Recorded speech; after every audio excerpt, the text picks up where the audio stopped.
नमस्कार दोस्तों, स्वागत है आपका हमारे official YouTube channel GS Neeraj sir में। कैसे हैं आप सब? मैं उम्मीद करता हूं स्वस्थ होंगे, मस्त होंगे, अपनी तैयारी में व्यस्त होंगे। बट आज की जो क्लास है ये विविध टाइप की क्लास है। इसमें हम लोग लगभग 100 प्लस क्वेश्चंस देखने वाले हैं। 100 प्लस क्वेश्चंस होंगे और सभी के सभी प्रश्न महत्वपूर्ण हैं, तो कोई भी प्रश्न हल्के में नहीं लेना है।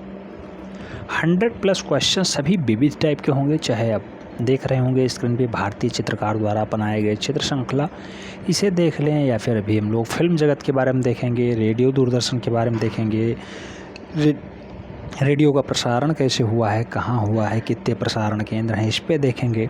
संस्कृत में समाचार का प्रकाशन कब होता है, इस पे देखेंगे। तो बहुत सारे केंद्र आज एक साथ हम लोग देखने का प्रयास करेंगे। लेखक और पुस्तकों के बारे में भी बात होगी, लेकिन पहले लेखक और चित्रकार के बारे में, चित्र रचना और चित्रकार के बारे में देखने का प्रयास कर रहे हैं। बेटा बहुत ही महत्वपूर्ण सेगमेंट है, सभी को शब्दशः आपको याद कर लेना है। पक्का 4 से 5 प्रश्न आपको यहाँ से देखने को मिल सकता है। बड़ी बात नहीं है, 4 से 5 प्रश्न एक पेपर में आ जाए बहुत बड़ी बात होती है। तो अगर एक वीडियो से आपको इतने नंबर मिल रहे हैं तो निश्चित रूप से आपको तैयारी करनी चाहिए। आइए देखते हैं। एक साइड में लिखा हुआ है चित्र श्रृंखलाएं और एक साइड में लिखा हुआ है चित्रकार। जैसे पहले चित्रकार का नाम आया मकबूल फिदा हुसैन, MF हुसैन। MF हुसैन की चित्र रचना क्या है बेटा?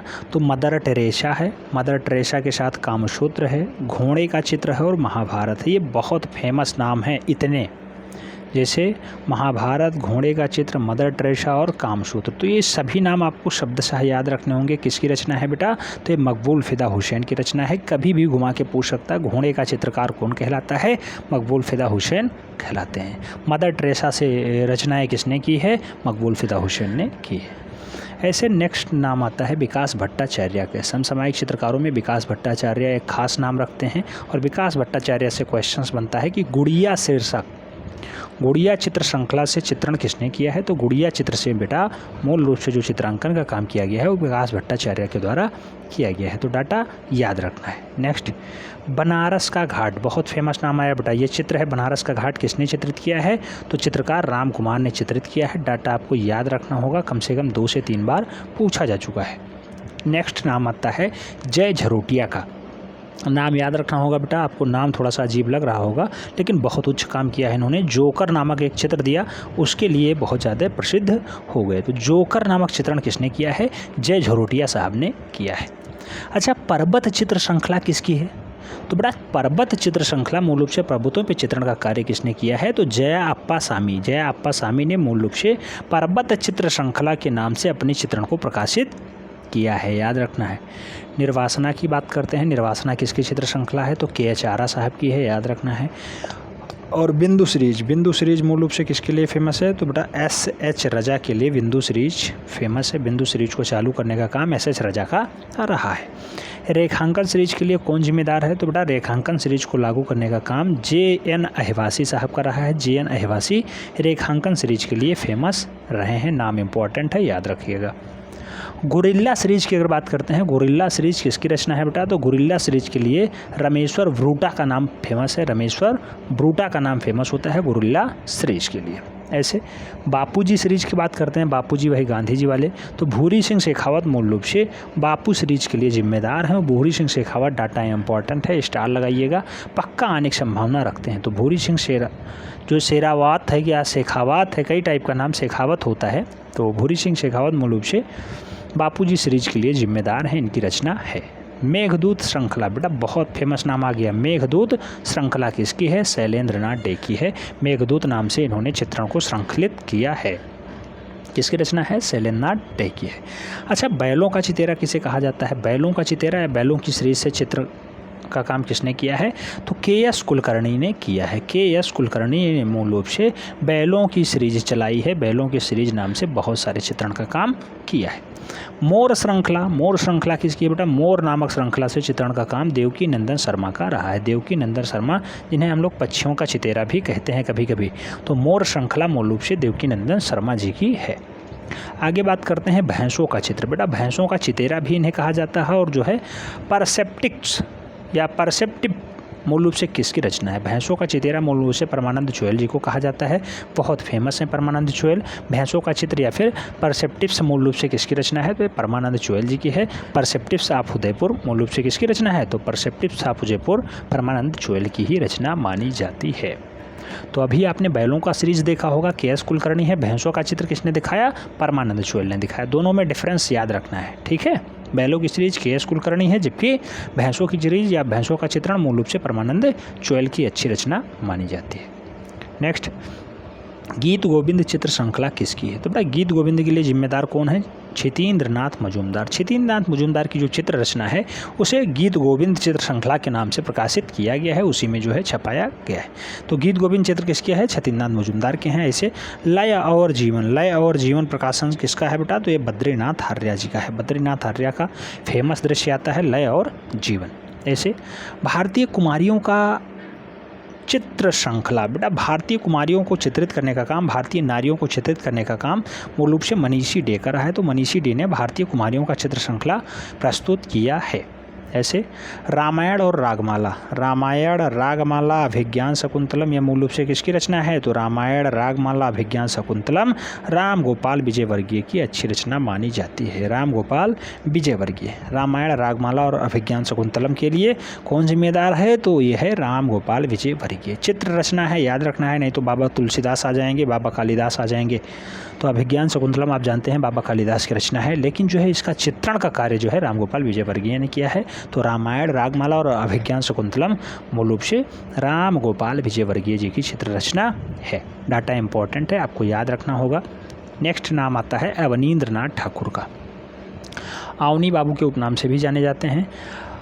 अवेरियन नाइट्स इनका बहुत फेमस डाटा है। अवेरियन नाइट्स हो गया, मुगल हो गया, बुद्ध चरित्र हो गया, कृष्ण चरित्र हो गया, उमर खैयम की रुबैया हो गया। तो उमर खैयम की रुबाइयाँ भी मूल रूप से पूछा जा चुका क्वेश्चन है, या अवनी बाबू के चित्रण हैं।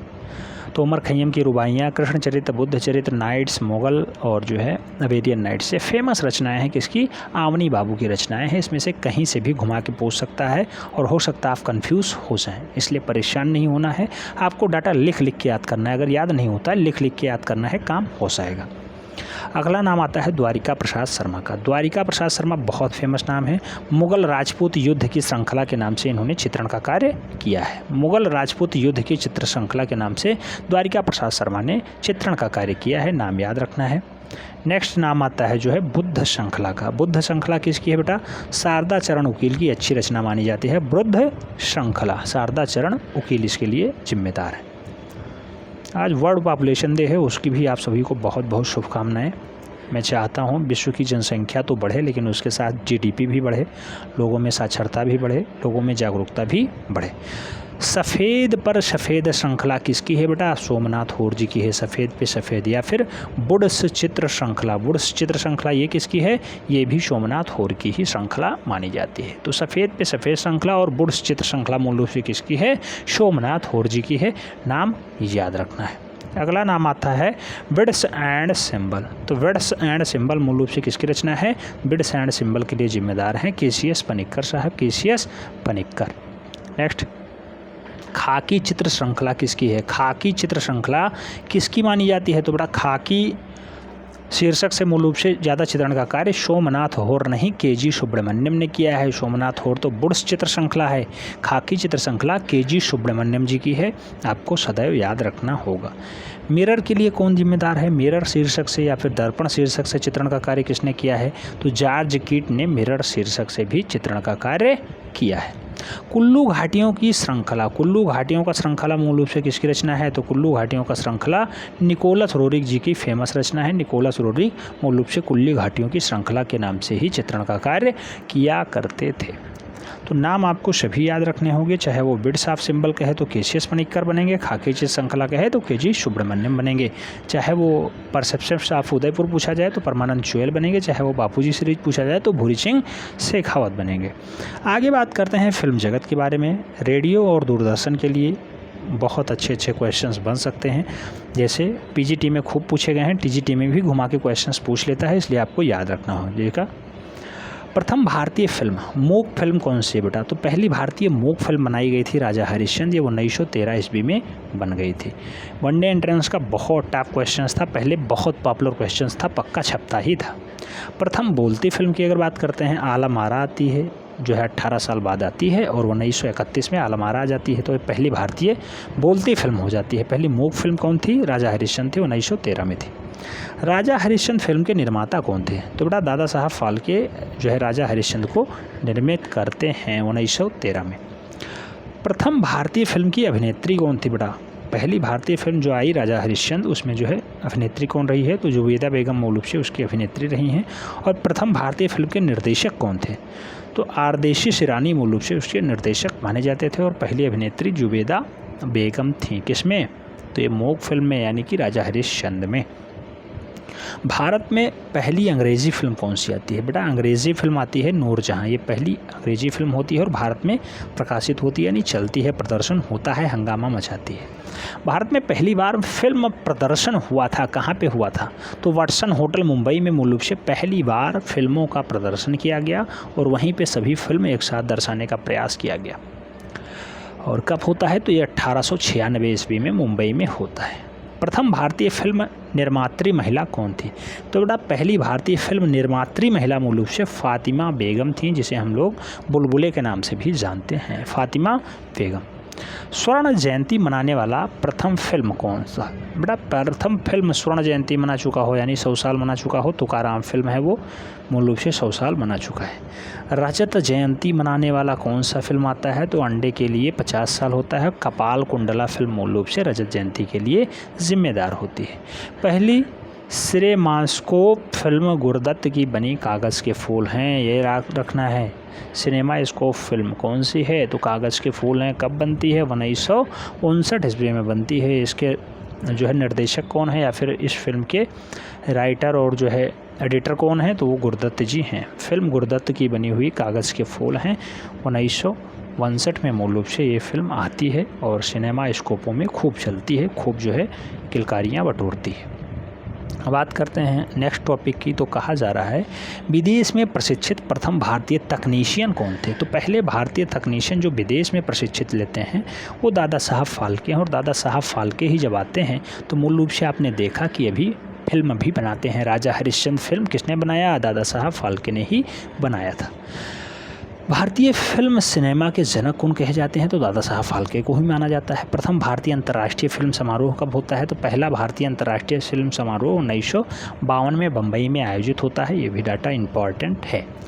आगे, भारतीय रत्न से सम्मिलित फिल्म जगत के प्रकाश, जगत के प्रथम व्यक्ति, भारत रत्न से सम्मानित फिल्म जगत के पहले व्यक्ति कौन है? तो सत्यजीत रे हैं, भारत रत्न पा चुके हैं।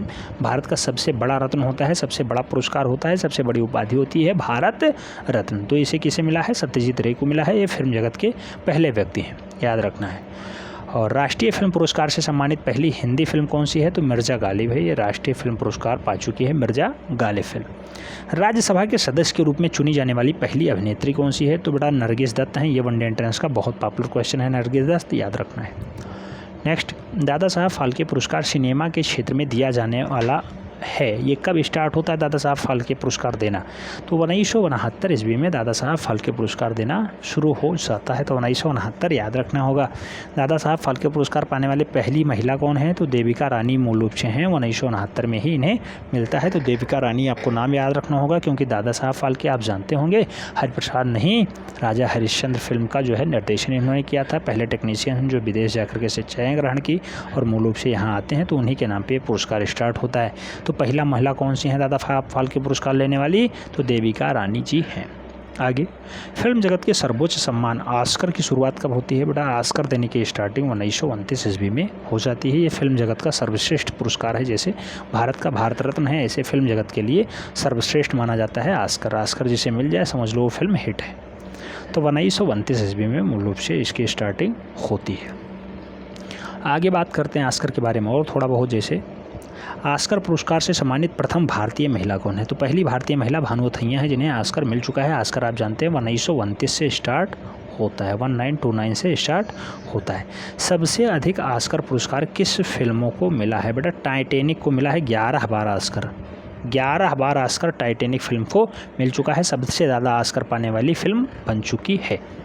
आगे, भारत की प्रथम ऑस्कर पुरस्कार विजेता फिल्म कौन सी है? तो भारत में पहली बार जो ऑस्कर प्राप्त करती है वो उस फिल्म का नाम है गांधी। ये 1982 ईस्वी में आती है और 1982 में तहलका मचाती है, तब जाके इसे ऑस्कर मिलता है। टीवी धारावाहिक भारत की खोज के निर्देशक कौन है? तो श्याम बेनेगल हैं। बेटा याद रखना है, ये नाम बहुत फेमस है। टीवी धारावाहिक भारत की खोज के मूल रूप से निर्देशक कौन है? तो श्याम बेनेगल हैं। डाटा याद रखना है, बहुत इंपॉर्टेंट है, ट्रिपल स्टार इस पर लगा लीजिएगा। अब थोड़ी सी बात हम लोग रेडियो की भी बात कर लेते हैं। रेडियो जिसे हम लोग मूल रूप से आकाशवाणी भी कहा करते हैं। आइए देखते हैं रेडियो के बारे में। भारत में रेडियो प्रसारण का प्रारंभ किस वर्ष होता है? 1927 में भारत में सबसे पहले रेडियो का प्रसारण स्टार्ट हो जाता है। भारत में रेडियो का प्रारंभ किस स्थान से हुआ है? तो बम्बई और कोलकाता से स्टार्टिंग होती है इसकी 1927 में। भारतीय प्रसारण सेवा का नाम परिवर्तित करके इसे ऑल इंडिया रेडियो किया गया। तो बेटा ऑल इंडिया रेडियो इसे कब किया जाता है?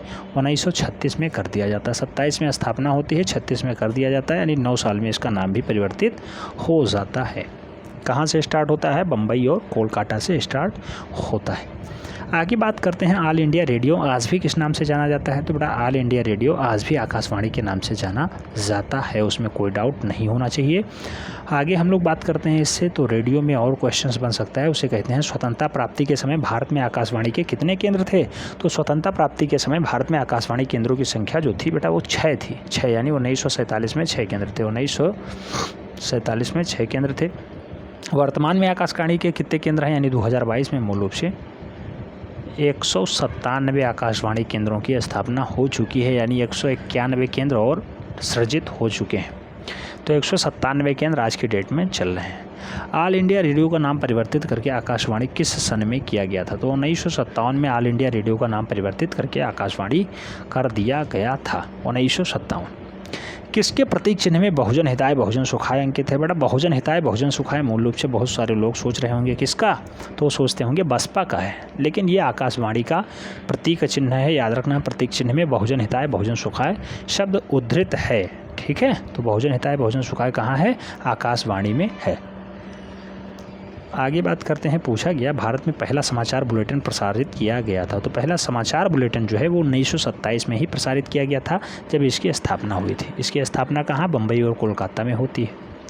नेक्स्ट, वर्तमान में इंडिया रेडियो प्रतिदिन कितने समाचार प्रकाशित करता है? तो बेटा इंडिया रेडियो मूल रूप से प्रतिदिन 314 समाचार डेली प्रकाशित करता है, डेली जो है प्रसारित करता है।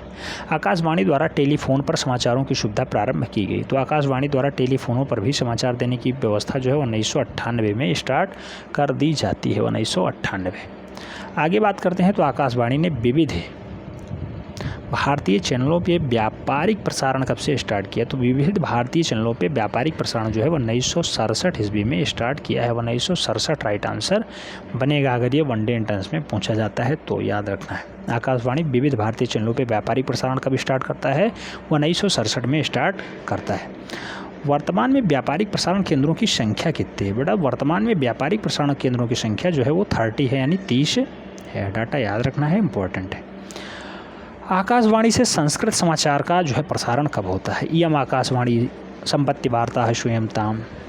तो ये वाला बेटा संस्कृत में जो समाचार का प्रसारण है ये 1974 में स्टार्ट होता है। 1974 में मूल रूप से संस्कृत में भी आकाशवाणी समाचार देनी स्टार्ट कर देती है। एक महत्वपूर्ण संस्था है, याद रखना है। डाटा इससे पूछा जा सकता है, जैसे बहुजन हिताय बहुजन सुखाय कहाँ अंकित है? इसके प्रतीक चिन्ह में किसके? आकाशवाणी के। इसकी स्थापना कब होती है? 1927 में होती है। कहाँ होती है? बम्बई और कोलकाता में होती है। वर्तमान में कितने केंद्र हैं? 197 हैं। आज़ादी के समय कितने थे? 6 थे। ये सब डाटा आपको याद रखना होगा। ठीक है, आकाशवाणी में संस्कृत समाचार कब स्टार्ट होता है? 1974 में स्टार्ट होता है। अब कुछ लेखक आते हैं, उनकी पुस्तकें आती है, जैसे बहुत फेमस नाम है बेटा, कोई भी हल्के में नहीं लेना। यहाँ भी कोई भी नाम हल्के में मत लीजिएगा, चाहे वो आनंद कुमार स्वामी की ही पुस्तक आ गई हो। राजपूत पेंटिंग पहले नंबर पे है बेटा, बहुत महत्वपूर्ण नाम है। आनंद कुमार स्वामी इसके रचयिता हैं। राय कृष्ण दास, अब ये पुस्तकों के रचयिता हैं बेटा सीधे। राय कृष्ण दास ने कौन सी पुस्तक लिखी है? तो भारत की चित्रकला को लिखा है 1972 में इलाहाबाद से।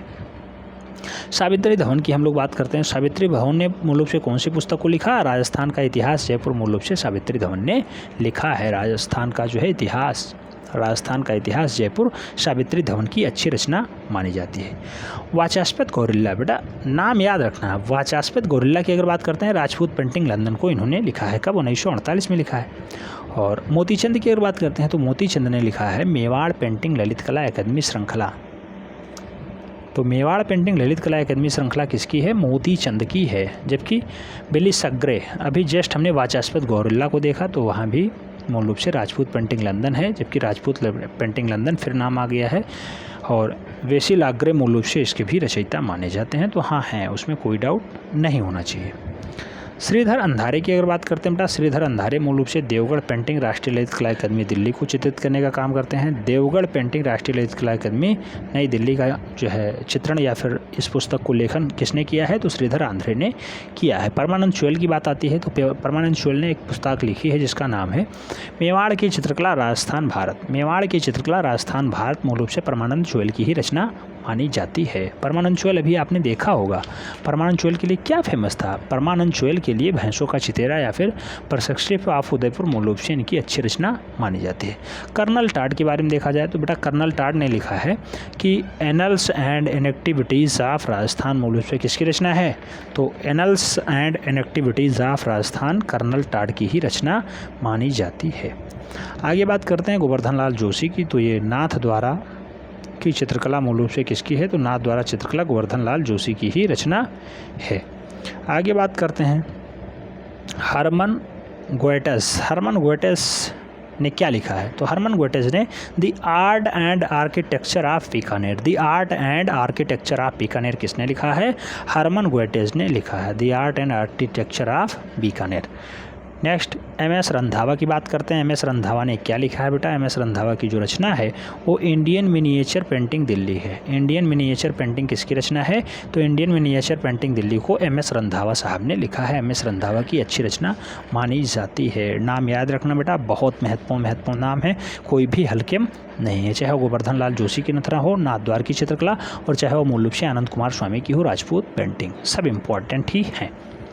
Next Eric Dickinson. Eric Dickinson किसकी रचना है बेटा? तो एरिक डिकन्सन को रचित करने का काम किशनगढ़ पेंटिंग की रचना मूल रूप से एरिक डिकन्सन ने की है। एरिक डिकन्सन किशनगढ़ पेंटिंग को लिखते हैं। किशनगढ़ पेंटिंग पुस्तक किसकी है? तो एरिक डिकन्सन की है। रामगोपाल विजयवर्गीय की देखते हैं कौन सी पुस्तक फेमस होती है? तो राजस्थानी चित्रकला को मूल रूप से लिखते हैं। राजस्थानी चित्रकला रामगोपाल विजयवर्गीय की बहुत फेमस रचना हो जाती है, बहुत फेमस पुस्तक हो जाती है। निर्माण किशोर अग्रवाल की बात करते हैं। निर्माण किशोर अग्रवाल की अगर बात करें तो कला और कलम अलीगढ़। कला और कलम अलीगढ़ मूल रूप से किसकी चित्रकला है, या सॉरी किसकी बुक है? किसकी चित्रकला बुक है? कला और कलम अलीगढ़। कला और कलम अलीगढ़ मूल रूप से निर्माण किशोर अग्रवाल की अच्छी रचना मानी जाती है।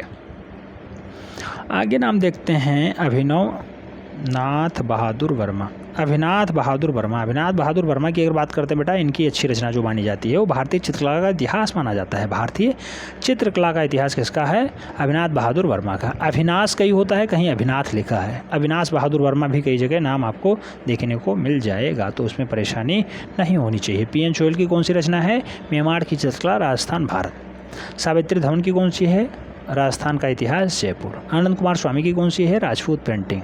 ऐसे और पी.एन. चोइल की कौन सी है? मेवाड़ की चित्रकला भारत। याद रखना है, ये सब नाम आपके लिए बहुत महत्वपूर्ण होने वाले हैं। तो जो महत्वपूर्ण उठा बेटा विविध के लिए उसे आपको कराया जा रहा है, उसमें कोई डाउट्स नहीं होना चाहिए। सब कुछ आपको नोट डाउन करते हुए आगे बढ़ते रहना है। मैं उम्मीद करता हूँ आपको यहाँ से कुछ न कुछ सीखने को मिला होगा। टीजीटी और पीजीटी दोनों के लिए इम्पॉर्टेंट है। 148 अगर आपको फतेह करना है तो ये सभी डाटा आपको नोट डाउन करना होगा, सभी आपको देखते हुए आगे बढ़ते रहना है। मिलते हैं नेक्स्ट वीडियो में, तब तक के लिए जय हिंद।